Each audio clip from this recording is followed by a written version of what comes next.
Hello everyone, how are you? कैसे हैं आप लोग? देखिए हम लोग जो डाइजेशन के बारे में, ह्यूमन डाइजेस्टिक सिस्टम के बारे में स्टडी कर रहे थे। उसमें जो नेक्स्ट पार्ट था एलिमेंट्री कैनाल का, वो हमारा चल रहा था स्मॉल इंटेस्टाइन। उसके बाद नेक्स्ट जो पार्ट था वो था लार्ज इंटेस्टाइन। इसके बारे में हमको क्या करना है, स्टडी करना है, और ये हमारे एलिमेंट्री कैनाल का लास्ट पार्ट है। ठीक है, तो शुरुआत से हमने एलिमेंट्री कैनाल के माउथ से स्टार्ट करके हम लास्ट जो पार्ट है लार्ज इंटेस्टाइन, यहाँ तक हम लोग स्टडी करना है। आज हमारा जो लास्ट पॉइंट है लार्ज इंटेस्टाइन, इसके बारे में स्टडी करेंगे।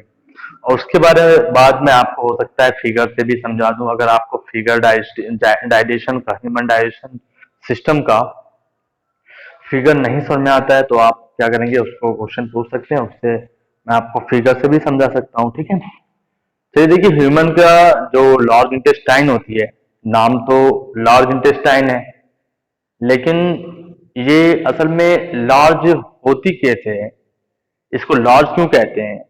आपने देखा होगा कि जो स्मॉल इंटेस्टाइन है, स्मॉल इंटेस्टाइन की जो लेंथ है वो 7.5 मीटर लॉन्ग है। लेकिन जो लार्ज इंटेस्टाइन होती है, वो लार्ज इंटेस्टाइन की जो लेंथ होती है, इसकी जो लेंथ होती है वो 1.5 मीटर लॉन्ग होती है। लेकिन इसको लार्ज क्यों कहा गया? इसकी जो वाइड होती है, यानी कि क्या होती है, वाइडर होती है, चौड़ी होती है। और जो स्मॉल इंटेस्टाइन होती है, वो स्मॉल इंटेस्टाइन क्या होता है, कोलन, यानी मतलब आपकी क्या होती है, पतली होती है, क्वाइट की तरह होती है। तो इसको लार्ज इसलिए बेस पे कहा गया क्योंकि ये क्या होती है, लार्ज का मतलब वाइडर होती है, लेकिन इसकी जो लेंथ होती है वो 1.5 ही मीटर लॉन्ग होती है। देखिए जो स्मॉल इंटेस्टाइन में फूड का डाइजेशन कंप्लीट हो जाता है, जब फूड डाइजेशन कंप्लीट हो जाता है स्मॉल इंटेस्टाइन में, एब्जॉर्प्शन एब्जॉर्प्शन हो जाता है और एसिमिलेशन हो जाता है। यानी ये दोनों प्रोसेस न्यूट्रिशन की 5 स्टेप में, ये जो दोनों प्रोसेस हैं, एब्जॉर्प्शन और एसिमिलेशन, ये दोनों प्रोसेस जब हो जाती है, होने के बाद जो आपका अनडाइजेस्टेड फूड होता है, जो डाइजेस्टेड फूड है, देखिए स्मॉल इंटेस्टाइन में भी 3 पार्ट होते हैं। स्मॉल इंटेस्टाइन में 3 पार्ट होते हैं, जिसमें होता है ड्यूोडेनम, जेजुनम और इलियम। ये आपके चैप्टर में मिलेगा नहीं, लेकिन स्मॉल इंटेस्टाइन को 3 पार्ट में डिवाइड कर दिया गया है। इसमें एक पॉइंट है, मैं इसलिए इसको 3 पार्ट को बता दे रहा हूँ। ये आपके चैप्टर में है तो नहीं, लेकिन मैं आपको इसलिए बता दे रहा हूँ क्योंकि इसमें कभी कभी एक क्वेश्चन यहाँ पे बन के आता है कि विलाई जो विलस है, ये विलस होता किसमें है, स्मॉल इंटेस्टाइन के किस पार्ट में होता है? तो मैं आपको बता देता हूं कि जो ऊपर का पार्ट होता है, जहां पे स्टमक ओपन होता है, स्टमक से फूड प्रोसेस होकर के स्मॉल इंटेस्टाइन में जब फूड आता है, तो वहां पे जो पहला होता है उसको कहते हैं डिओडनम। डिओडनम पहला पार्ट स्मॉल इंटेस्टाइन का। जो दूसरा पार्ट होता है उसे कहते हैं जेजुनम, और तीसरा जो होता है उसे कहते हैं इलियम। 3 पार्ट होते हैं स्मॉल इंटेस्टाइन को, उसकी लेंथ को, पहले ड्यूोडेनम, फिर जेजुनम, फिर इलियम। यहाँ पे एक क्वेश्चन बनता है, इसलिए मैंने इस टॉपिक को बताना जरूरी समझा कि इसमें एक क्वेश्चन आया था, कई बार इसमें पूछता है कि जो विलाई होते हैं, जो फिंगर लाइक प्रोजेक्शन होता है, जो स्मॉल इंटेस्टाइन के इनसाइड होते हैं विलाई, जिससे सिंगुलर विलस भी कहते हैं हम लोग। तो ये जो विलस होते हैं, ये होते कहाँ पे है, विलस की लोकेशन कहाँ पे है? ये जो विलस होते हैं, ये villous last part of the small intestine, इसी में आपके विलाई सिचुएटेड होते हैं। जो डाइजेस्टेड फूड होता है, उन डाइजेस्टेड फूड को एब्सॉर्ब करने का काम करते हैं विलाई। ठीक है, इसलिए इसको मैंने बताना क्या किया, जरूरी समझा। ठीक है, तो ड्यूोडेनम, जेजुनम, ओलियम, यहाँ पे विलाई, फिर यहाँ पे विलाई ने क्या किया, एब्जॉर्प्शन का काम किया। एब्जॉर्ब, जब फूड एब्जॉर्ब हुआ तो वहां पे फिर फूड क्या हुआ, ब्लड वेसल्स थी, ब्लड वेसल से क्या हुआ, फूड क्या हुआ, ट्रांसपोर्ट हुआ all parts of the body, मतलब बॉडी के ऑल ऑर्गन्स में क्या हुआ, फूड ट्रांसफर हुआ। और ट्रांसफर होने के बाद फूड जाकर के सेल्स में स्टोर होता है। सेल में जाकर के फूड स्टोर होता है, कार्बोहाइड्रेट कोई है, ग्लूकोज के फॉर्म में स्टोर हो गया C6H12O6। जब ये सेल में जाके स्टोर हुआ, तो आपने इसके प्रीवियस चैप्टर में सेल में आपने पढ़ा था कि जब ये ग्लूकोज जाके सेल में स्टोर होता है तो ऑक्सीजन इस ग्लूकोज को तोड़ देती है, इसको क्या करती है, बर्न कर देती है। वहां पे कंबस्टन, ऑक्सीडेशन की प्रोसेस होती है, तो ऑक्सीजन जब इसको क्या करेगी, ब्रोकन डाउन करेगी, तो यहाँ पे कार्बन डाइऑक्साइड, H2O, वाटर, ये दो चीजें वेस्ट प्रोडक्ट है जो क्या होती हैं इस ऑक्सीडेशन, या इसको हम लोग रिस्पायरेशन की प्रोसेस कह सकते हैं। इससे क्या होते हैं, दो प्रोडक्ट बनते हैं जिसका कार्बन डाइऑक्साइड और वाटर, ये दोनों वेस्ट प्रोडक्ट होते हैं जो हमारे बॉडी से रिमूव होते हैं, और यहाँ पे फिर एनर्जी रिलीज होती है, और इस एनर्जी का हम लोग क्या करते हैं, यूज करते हैं। ठीक है, अब उसके बाद जो फूड अनडाइजेस्टेड था, जो फूड एब्जॉर्ब नहीं हुआ, जो अनडाइजेस्टेड था, जो वेस्ट है, वो फूड प्रोसेस होकर के स्मॉल इंटेस्टाइन से प्रोसेस होकर के वो फूड हमारा आता है कहां पे, लार्ज इंटेस्टाइन में। जब लार्ज इंटेस्टाइन में फूड आता है तो इस लार्ज इंटेस्टाइन में भी तीन पार्ट होते हैं। कोई बहुत इंपॉर्टेंट तो नहीं है आपकी क्लास के लिए, लेकिन मैं बताता हूं। सीजम, कोलन और रेक्टम, इसमें भी तीन पार्ट होते हैं। इस लार्ज इंटेस्टाइन के भी तीन पार्ट होते हैं, जिसकी कहते हैं सीजम, कोलन और रेक्टम। इन तीनों पार्ट में क्या होता है, आपका जो मतलब अनडाइजेस्टेड फूड है वो सीजम में आता है। तो सीजम में जो अनडाइजेस्टेड फूड आता है, तो उस अनडाइजेस्टेड फूड में जो आपका वाटर है और उस वाटर के साथ साल्ट है, तो वो वाटर और साल्ट क्या होते हैं आपके इसमें लार्ज इंटेस्टाइन में एब्जॉर्ब हो जाते हैं, एब्जॉर्ब होते हैं। इस लार्ज इंटेस्टाइन में फूड डाइजेस्टेड फूड ही आता है, डाइजेशन कंप्लीट होता है इन स्मॉल इंटेस्टाइन में। वहां से पास होने के बाद जब फूड आएगा, तो जब लार्ज इंटेस्टाइन में आएगा, तो लार्ज इंटेस्टाइन में वहां पे वाटर का और साल्ट का एब्जॉर्प्शन होगा। वाटर और साल्ट कहां से आएंगे, वो वाटर और साल्ट जो अनडाइजेस्टेड फूड में थे, उस वाटर और साल्ट का एब्जॉर्प्शन इसी लार्ज इंटेस्टाइन में आ जाएगा। और जो आपका सेमी सॉलिड वेस्ट होता है, जो अनडाइजेस्टेड वेस्ट है सेमी सॉलिड, वो आकर के रेक्टम में क्या होगा, स्टोर होगा। जब आपका रेक्टम में स्टोर होगा वो अनडाइजेस्टेड फूड, और रेक्टम में स्टोर होने के बाद टाइम टू टाइम ये क्या हो जाएगा, एक एनस, इस एनस के थ्रू क्या हो जाएगा, पासेस आउट हो जाएगा। तो जब आपका अनडाइजेस्टेड फूड पासेस आउट होता है फ्रॉम द बॉडी, हमारे बॉडी से जो अनडाइजेस्टेड फूड रिमूव होता है, तो उस प्रोसेस को कहते हैं ईजेशन। ईजेशन कहते हैं, क्या कहते हैं, ईजेशन। और यही आपकी न्यूट्रिशन की क्या है, लास्ट प्रोसेस है। हमने पढ़ लिया इंजेशन, डाइजेशन, एब्जॉर्प्शन, एसिमिलेशन और ईजेशन। जब फूड पूरा कंप्लीट डाइजेशन हो गया, और कंप्लीट डाइजेशन होने के बाद वो फूड आपका क्या होगा, लार्ज इंटेस्टाइन में आएगा। स्मॉल इंटेस्टाइन में कंप्लीट हुआ, लार्ज इंटेस्टाइन में जब फूड आएगा, तो लार्ज इंटेस्टाइन में फूड आने के बाद यहाँ पे लार्ज इंटेस्टाइन में ये तीन पार्ट होते हैं, सीजम, कोलन और रेक्टम। इसमें क्या होगा, लार्ज इंटेस्टाइन में जो आपका वाटर और साल्ट उस अनडाइजेस्टेड फूड में है, वो वाटर और साल्ट आपके लार्ज इंटेस्टाइन में एब्जॉर्ब हो जाएंगे, और जो आपका वेस्ट सेमी सॉलिड बचेगा वो आपका रेक्टम में स्टोर होगा। और टाइम टू टाइम मतलब आपका एनस से आपका ये प्रोसेस आउट होगा, और जो बॉडी से क्या होगा, प्रोसेस आउट होना, अनडाइजेस्टेड फूड का प्रोसेस आउट होना, उसी प्रोसेस को कहते हैं ईजेशन। और यहाँ पे ईजेशन ऑर्गन आपका हो जाएगा एनस। ठीक है, ये आपका हो गया ह्यूमन डाइजेस्टिव सिस्टम खत्म। अब यहाँ पे कुछ और भी पॉइंट है जो आपको आपके बुक में नहीं मिलेगा, मैं आपको बता देता हूँ। देखिए, ये लार्ज इंटेस्टाइन जो है, इस लार्ज इंटेस्टाइन में 100 ट्रिलियन, ये आप लोग नोट कर लीजिएगा, 100 ट्रिलियन जो होते हैं बैक्टीरिया का ये हाउस है। 100 ट्रिलियन, इस लार्ज इंटेस्टाइन में 100 ट्रिलियन बैक्टीरिया होते हैं। और ये बैक्टीरिया क्या करते हैं, ये 100 ट्रिलियन बैक्टीरिया क्या होते हैं, ये आपका सिम्बियोटिक रिलेशनशिप भी करते हैं। कुछ बैक्टीरिया सिम्बियोटिक रिलेशनशिप करते हैं, जैसे कि हमने इसमें देखा कि कुछ बेनिफिट भी होते हैं। कुछ क्या करते हैं, ब्रोक डाउन अनडाइजेस्टेड फूड को तोड़ते हैं, जो हमारे रेक्टम में है, जो मतलब लार्ज इंटेस्टाइन में ब्रेक अनडाइजेस्टेड फूड है। तो जो 100 ट्रिलियन बैक्टीरिया का हाउस है, तो कुछ ऐसे बैक्टीरिया इसमें हैं, कुछ सिम्बियोटिक हैं, जो कुछ क्या करते हैं, सिम्बियोसिस का रिलेशनशिप करते हैं। पहले चैप्टर में हमने पढ़ा था।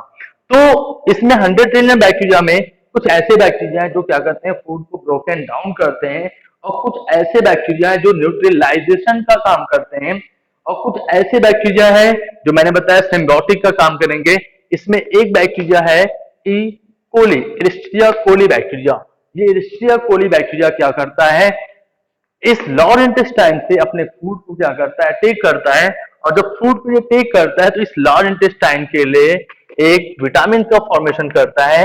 उस विटामिन का नाम क्या है, विटामिन के।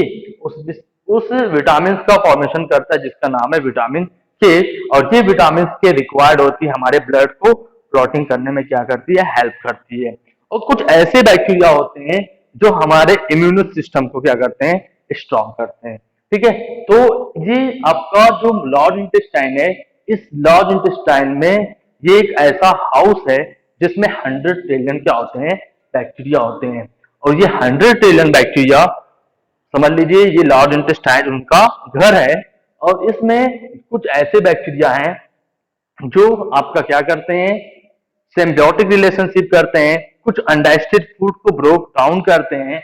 और कुछ बैक्टीरिया क्या करते हैं, हमारे इम्यूनो सिस्टम को क्या करते हैं, स्ट्रॉन्ग करते हैं, सपोर्ट करते हैं। और कुछ बैक्टीरिया क्या करते हैं, न्यूट्रलाइजेशन का भी काम करते हैं। तो इसको आप लोग क्या करेंगे, नोट कर लेंगे, क्योंकि मैं हो सकता है आज मैं फिर क्वेश्चन पूछूंगा जब लेक्चर होगा, जब क्लास चलेगी आपकी, तो मैं क्वेश्चन पूछूंगा रात में, आपको आपको बताना पड़ेगा क्वेश्चन। ठीक है, तो ये आपका लार्ज इंटेस्टाइन भी कंप्लीट हुआ और पांचवी स्टेप भी कंप्लीट हो गई, जिसमें आपका इंजेशन, डाइजेशन, एब्जॉर्प्शन, एसिमिलेशन और इजेशन, ये पूरी प्रोसेस क्या हो गई, पांचों स्टेप कंप्लीट हो गई।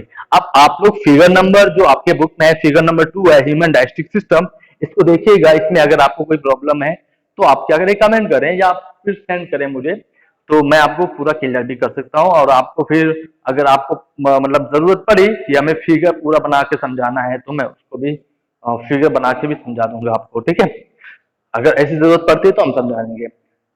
ठीक, ये आपका ह्यूमन डाइजेस्टिव सिस्टम खत्म हो गया। अब आज हमारा एक एक्टिविटी है आपके बुक में, बहुत ही आसान सी एक्टिविटी है, हमने 6 में ये एक्टिविटी किया भी है। इसमें हमें study activity to study the effect of saliva on starch present in food. हमें क्या करना है, एक्टिविटी करना है सलाइवा का स्टार्च से, अगर उसमें मतलब स्टार्च है, सलाइवा जो आपने देखा होगा सलाइवरी ग्लैंड से सीक्रेट होता है, सलाइवा लार्ज जिसे हम लोग कहते हैं, अगर वो आपका स्टार्च में प्रेजेंट है तो क्या फर्क पड़ेगा, उस पर क्या दिक्कत होगी। ठीक है, तो इसमें एक्टिविटी हमको ये करना है कि जैसे हमें एक बॉइल्ड बॉइल्ड राइस लेना है। तो हमने ये पढ़ा है कि जो सलाइवा होता है, इस सलाइवा में जो एंजाइम होता है, एमाइलेज एंजाइम होता है, ये एमाइलेज एंजाइम जो सलाइवा होता है, सलाइवा में एंजाइम एमाइलेज होता है, ये स्टार्च को कन्वर्ट कर देता है किसमें, शुगर में। ठीक है, तो हमें जब स्टार्च का टेस्ट करना है तो इसके लिए आपने पढ़ा था क्लास 6 में स्टार्च के टेस्ट के लिए कि हमें जरूरत पड़ती है आयोडीन सॉल्यूशन की जरूरत पड़ती है। तो अगर हमें स्टार्च का टेस्ट करना है तो हमें एक टेस्ट ट्यूब लेना है, उसमें क्रश्ड बॉयल राइस लेना है, चावल लेना है, विदाउट कुछ नहीं, उसमें थोड़ा सा वाटर डालें, उसके साथ मिक्स कर दें। उसके बाद अगर हम लोग क्या करेंगे, उस पे पानी को, आयोडीन सॉल्यूशन को डालेंगे, तो आयोडीन सॉल्यूशन डालने पे क्या होगा, उसमें आपका ब्लू ब्लैक कलर आ जाएगा, यानी उस राइस में क्या होगा, आपका स्टार्च प्रेजेंट होगा।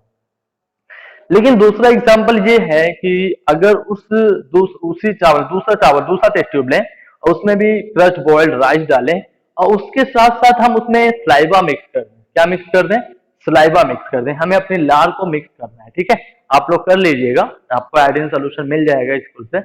तो उस बॉइल्ड राइस में क्या करना है, या तो बहुत ही सिंपल एग्जांपल है, माउथ में लेकर के चावल को जाएं, थोड़ा सा उसको क्रश कर दें, बीटिंग कर दें, उसके बाद उसको निकाल करके थोड़ा सा क्या करें, अपना ही है, कोई दिक्कत थोड़ी ना है, अपना ही कर सकते हैं। उसको क्या करें, टेस्ट ट्यूब में डाल करके उसमें आयोडीन सॉल्यूशन को जब डालेंगे, उसमें सलाइवा मिक्स होना चाहिए, या तो फिर आप सलाइवा को निकाल के करें, सलाइवा तो मिलेगा नहीं कहीं से भाई, आप अपना सबसे बेहतर तरीका ये है कि आप अपने सलाइवा को ही मिक्स करें। ठीक है, दूसरे के सलाइवा को ना लें, बहुत ही दिक्कत है, जानते हैं कि ये बहुत सारे कोरोना वायरस चल रहा है, एक दूसरे के ऊपर कहीं सलाइवा पड़ गया तो दिक्कत हो सकती है, बचना बहुत जरूरी है। तो आप खुद अपने सलाइवा से टेस्ट कर सकते हैं।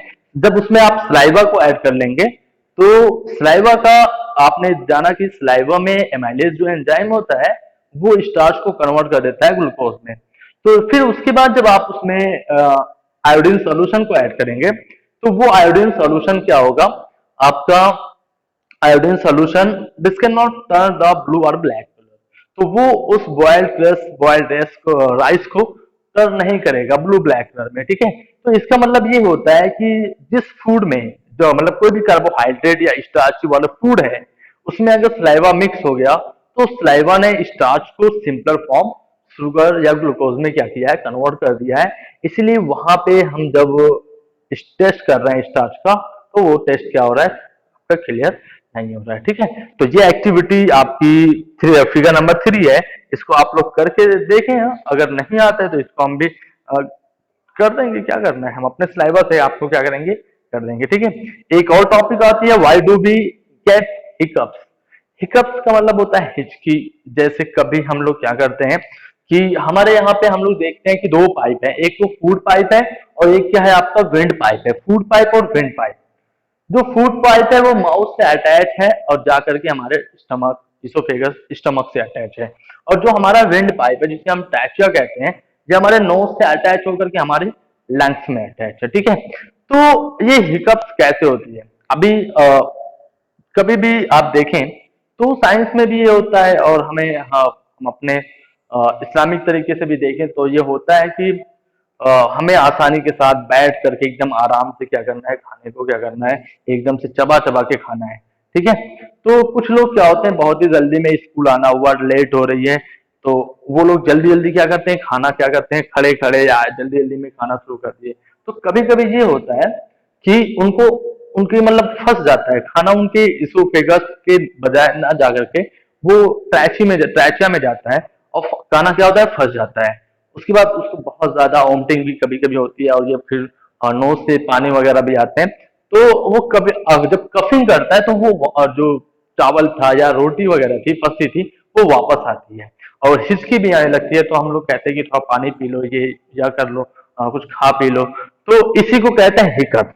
तो इसमें कोई पॉइंट है नहीं, इसमें ये है कि हमें कभी भी जो खाना है मतलब ईट करें, फूड को ईट करें, तो उसमें हमें क्या करना है कि स्लोली आराम से उसको चबा करके हमें क्या करना है, ईट करना है, ठीक है। ताकि बहुत तेजी के साथ खाने से क्या होगा, वो हमारे ट्रैकिया में जाएगा और उसे हिकअप्स होगा, ठीक है।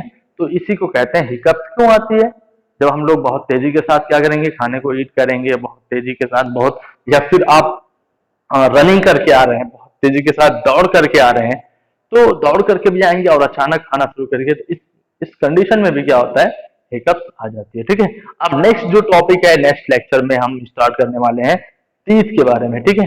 और आप लोग क्या करें, रीडिंग करें, अगर आपको कोई प्रॉब्लम है तो कमेंट करें। Thank you very much.